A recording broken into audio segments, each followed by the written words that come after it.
Hey guys, I am going to go over Act 3 of Romeo and Juliet today. So I'm just going to give like a quick little summary so that you guys have like some basic information about Act 3. I'll go over some important quotes that you want to pay close attention to and all that fun stuff. So we're starting on Act 3, Scene 1, and Act 3, Scene 1, stuff hits the fan.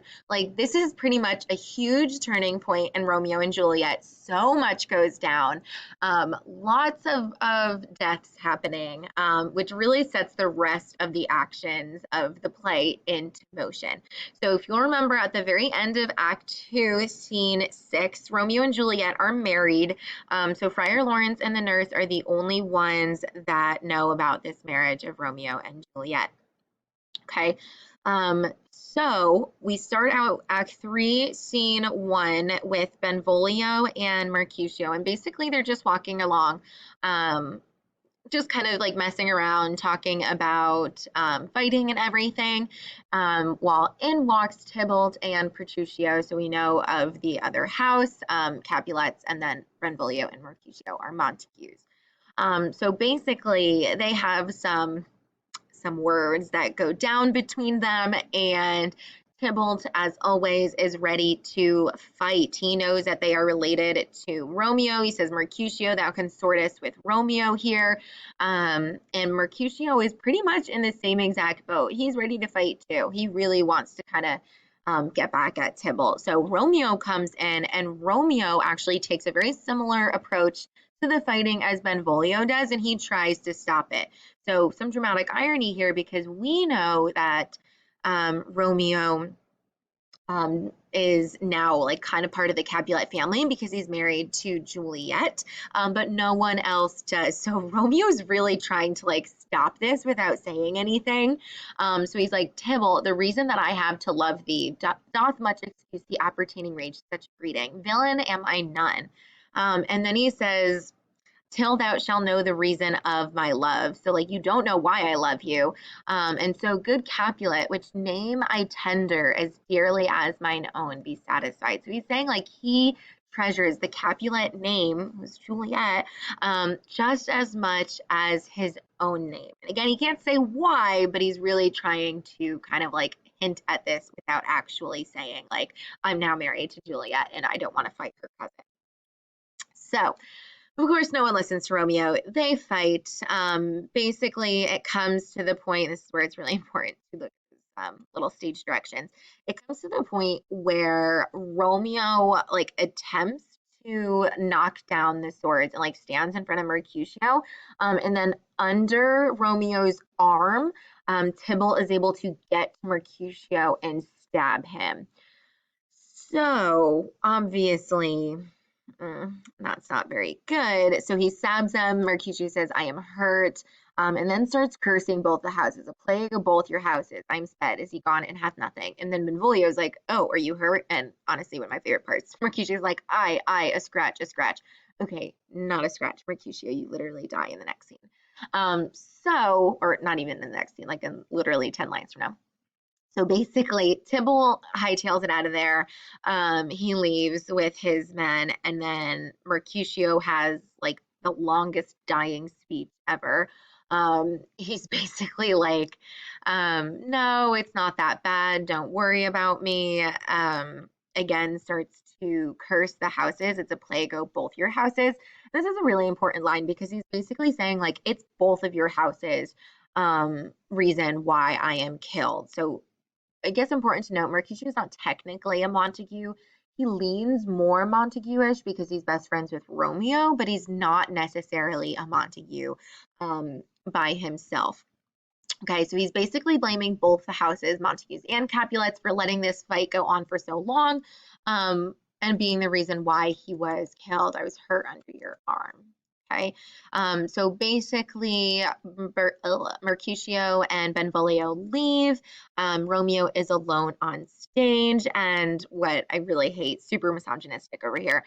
Romeo basically says, oh, sweet Juliet, thy beauty hath made me effeminate. So basically, Juliet, your beauty is the reason why I was weak, and I was too weak to fight Tybalt, which, all right, Romeo, if you want to blame them or blame Juliet, then you go ahead. So Benvolio comes in and says that Mercutio has died. Okay, so it's official. Mercutio is dead. Tybalt comes back. Tybalt should have left well enough alone. Clearly, Romeo is really upset. He just killed one of his best friends. So Romeo and Tybalt get into it and they fight, and then Tybalt falls, and Tybalt is now dead. So remember the prince's decree from the first act, Act 1, Scene 1, basically saying like the next person to fight in the streets is going to be put to death. So Benvolio is like, okay, that's an issue. Romeo, go away. The prince is going to doom you to death. He's going to know what happened. So Romeo is like, okay, got to get out of here. And he runs away. And then everyone comes in. Lady Capulet comes in, and she is Tybalt's aunt. So she obviously wants revenge for Romeo and to avenge his death. So basically he's like, kill Romeo. He must be killed. The prince is trying to remain relatively unbiased. Benvolio basically tells him everything that happens and essentially snitches on Romeo and is like, yeah, Romeo was the one that killed him. So not a great friend, but basically Lady Capulet says Romeo must not live. The prince is like, okay, well, Tybalt slew Mercutio, so what are we gonna do? And then the prince eventually decides this is what's going to happen. We are just going to exile Romeo. We're going to banish Romeo. He's going to need to hit the road here, and he is not going to die. I won't kill him, but he can no longer live in Verona. Okay, so like I said, a whole bunch of stuff goes down in Act 3, Scene 1. Super important turning point for really the rest of the play. So we open Scene 2 with Juliet, and she's basically waiting for nighttime to come so that she can see Romeo. Great example of dramatic irony, because we know that obviously Romeo is not going to be there. Romeo has now been banished. So Juliet doesn't know this yet. She's just waiting for Romeo, and then we find out from the nurse that basically Romeo has been banished and that Tybalt has been killed. So the nurse delivers this news. Juliet is obviously very upset over this, more upset about the fact that Romeo is banished than her cousin dying, but okay, Juliet, I'm not going to judge you there. And basically sends the nurse to Friar Lawrence and is like, you know what, figure this out. Take this ring, okay, take this ring, give this ring to my true knight, Romeo, and let him know that I still love him, okay? So she tells that to the nurse. Scene 3 now, we have Friar Lawrence, who is basically hiding Romeo. And I mean, I get Romeo's like, oh, Romeo, but Romeo sucks. Like, Romeo's not good. He just complains a lot. So basically, Romeo is like, okay, what's the prince's word? What am I gonna have to do? And Friar Lawrence basically is like, oh, great news, Romeo, a gentler judgment. So you don't have to leave or anything, or I'm sorry, you don't have to die, but you just have to leave. And Romeo, being obviously so ungrateful, is like, banishment, be merciful, say death, for exile hath more terror and its luck much more than death. So he's basically saying, like, honestly, Friar Lawrence, death is so much worse than banishment. I would rather just die because I don't want to have to live without Juliet. So he goes on, he's basically saying like, oh, I wish that I were a fly still so that like the flies would be able to see Juliet still. And honestly, just goes on and on and on, complaining about how much his life sucks. The nurse comes in and then they come up with a plan. So Friar Lawrence basically takes this whole monologue to be like, Romeo, buck up, get over yourself. Life is not as bad as you think it is. Juliet is alive. You are alive. Tybalt is dead because you killed him. Like, get over yourself. Comes up with a plan. Okay, go, comfort Juliet still tonight.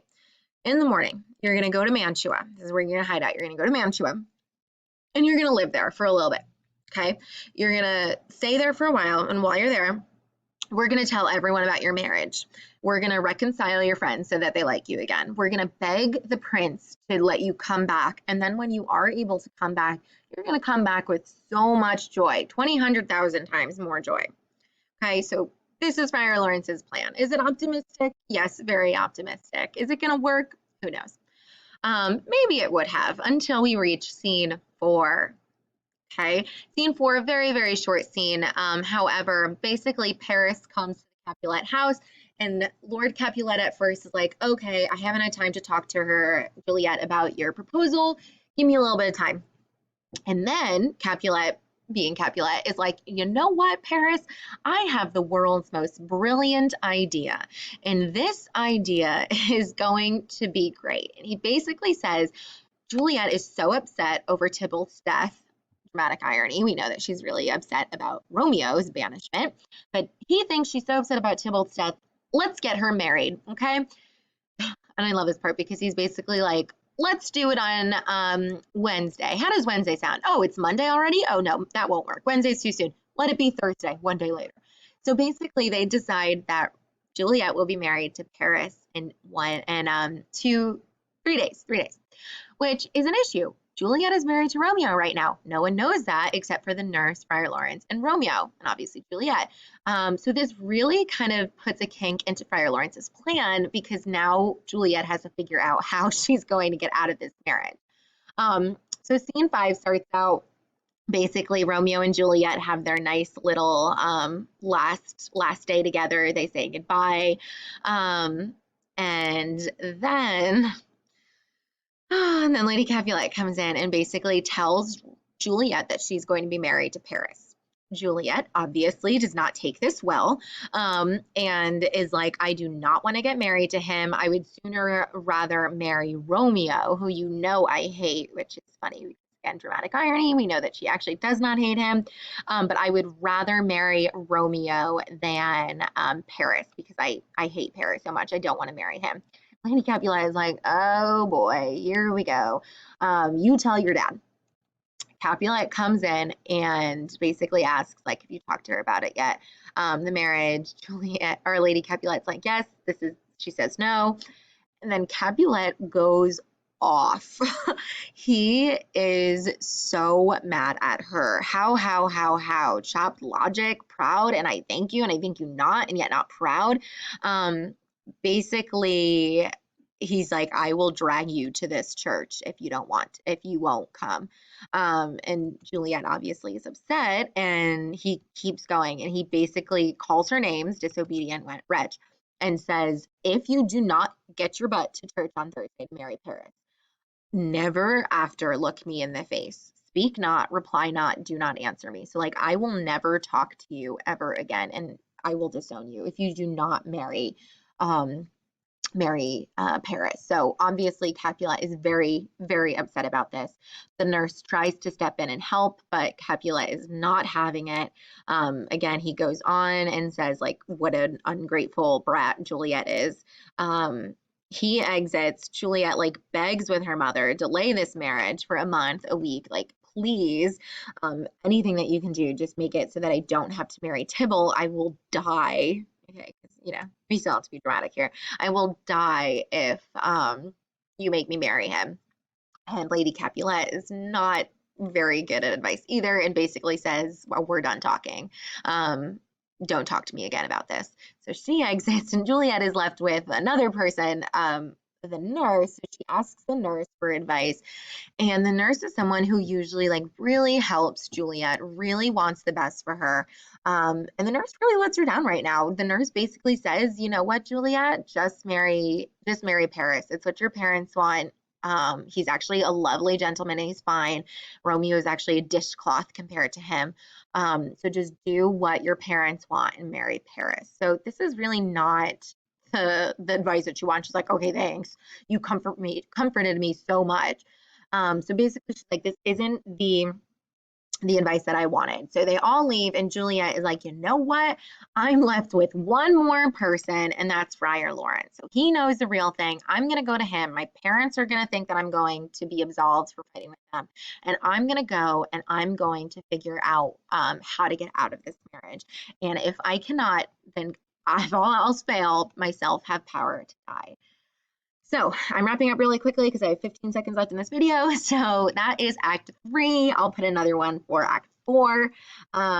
and feel free to reach out with any questions about what goes on in this act. Bye, guys.